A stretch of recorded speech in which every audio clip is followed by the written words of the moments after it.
مستوى النصر اليوم ما كان في المامول، لكن أهم شيء أن حصدنا 3 نقاط، والقادم أجمل إن شاء الله مع المدرب جديد على اللاعبين إن شاء الله خلال الفترة القادمة راح يلقى التشكيلة المناسبة اللي تعطي الفريق الزخم أنه ينافس على الدوري. نصراوي وأهلاوي. زعلك النصر اليوم؟ والله زعلني النصر وزعلني السوم أكثر، اللي مستواه للأسف جدا سيء. يعني أنت لاعب طبيعتك ثقيل، كنت تتمرن الظهر 2 ساعات عشان تكون خفيف، الآن ما يتمرن الظهر، وزنه زايد، ثقيل في الملعب، 3 هجمات اليوم مضيع، الموسم هذا كله ما سجل ولا فاول، سجل هدف واحد بالراس، شيء مو طبيعي بصراحة. جننكم دجانيني اليوم. والله جنيني صراحة، هذا اللاعب أتمناه يكون معنا في النصر. هذا اللاعب صراحة لاعب لحاله فريق كامل، أتمنى زي هذا اللاعب يجينا بصراحة. ومرابط وحمد الله، وألف مبروك للعالمين. يديكم العافية. الله يبارك حبيبي. الله يسلمك. نصراوي. اليوم ارتحت ان شاء الله. فلتوا من دجانيني اليوم. والله هو اللي فلت مننا، مو احنا فلتنا منه. في 2 ما شاء الله تبارك. استعبكم. في 2 وحوش ورا يستنوه.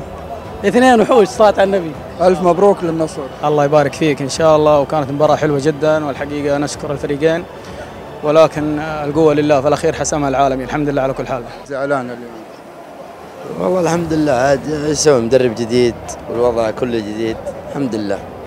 في تعديل في الفريق أهم شيء. طيب ايش اللي فرق الأهلي اليوم عن النصر؟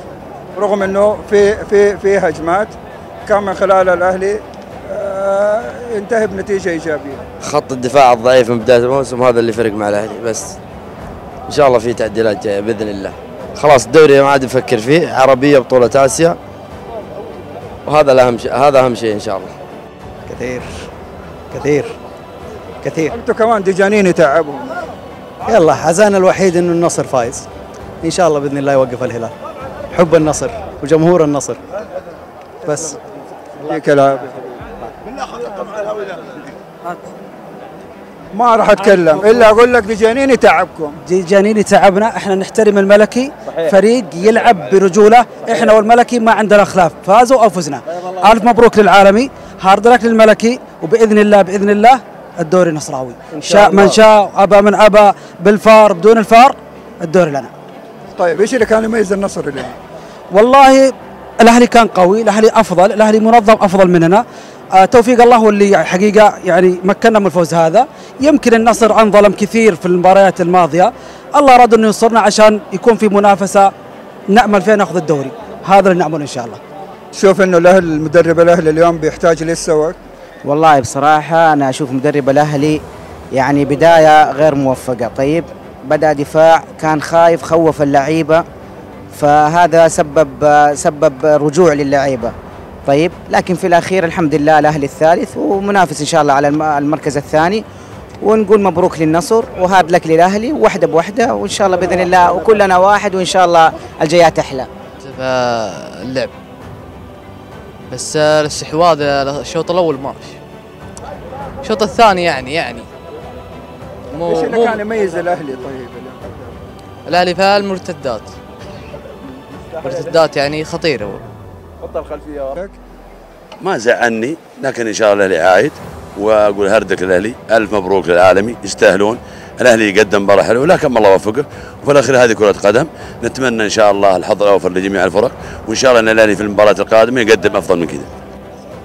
والله لعبوا يعني من اولاته، الشوط الاول كان كويس، لكن الشوط الثاني شوي يعني ضعف مستواه، لا ضغط عليه. يديك العافيه. الله يعافيك. النصر اليوم أبدأ ما قصر الحمد لله. الشوط الأول كان سيء جدا سيء، اللي نفعنا جانيني تعب في الشوط الأول، هو اللاعب الوحيد صراحة اللي لعب، وقف جانيني الحمد لله، مع تغييرات المدرب تنشط النصر وصار أفضل. أول شيء أنا اتحادي، بس جاي عشان الأهلي صراحة، بس قلت أشجع النصر لأنه قريب مني. اتحادي كيف راضي فيه في البيت؟ كيف؟ ومبروك للنصر وحظ اوفر ان شاء الله للاهلي، وان شاء الله المفروض اليوم ما يدخل البيت حتى حينام برا. صراحه والله انا احب النصر، اذا ما لعب الاتحاد اشجع طيب النصر. خلينا محايدين، كيف شفت النصر وكيف شفت الاهلي؟ والله صراحه شوف الاهلي الشوط الاول لعب، لكن النصر امتص الحماس شويه وعطاه الشوط الثاني ونهى المباراه. الاهلي ما عرف كيف يلعب. لعب لكن عندك السومه بس هم ما حسنت الوحيد انه جاب الجول، لكن امانه اللي قدم اللعب الكويس جانيني بس. سلمان المؤشر وعبد الفتاح عسير ودخلوا متاخرين، كل المشكله من المدرب يدخلهم متاخرين، كان المفروض يدخلهم بدري. الملعب يتكلم بنفسه، اثنين تغني على الكلام. جانين اليوم كان بيجيب العيد. لا جنيني ما يقدر، في دفاع ما شاء الله محور. النصر معروف. صح عليك. النصر معروف. والله اول شيء نحمد الله ثم نشكره على ما قدموه اللعيبه، نشكرهم شكر خاص لرئيس النصر سعود السويلم والمدرب، كذلك حضور جمهور جده على ما قدموه من ضجه. يعني كان جمهور كثيف صراحه ومتفاعل 90 دقيقه، يعني صراحه ما وقف. ونقدم شكرا وتقديرنا لسعود السويلم ولاعبين النصر حمد الله مرابط والى الاخر ومدرب المباراه.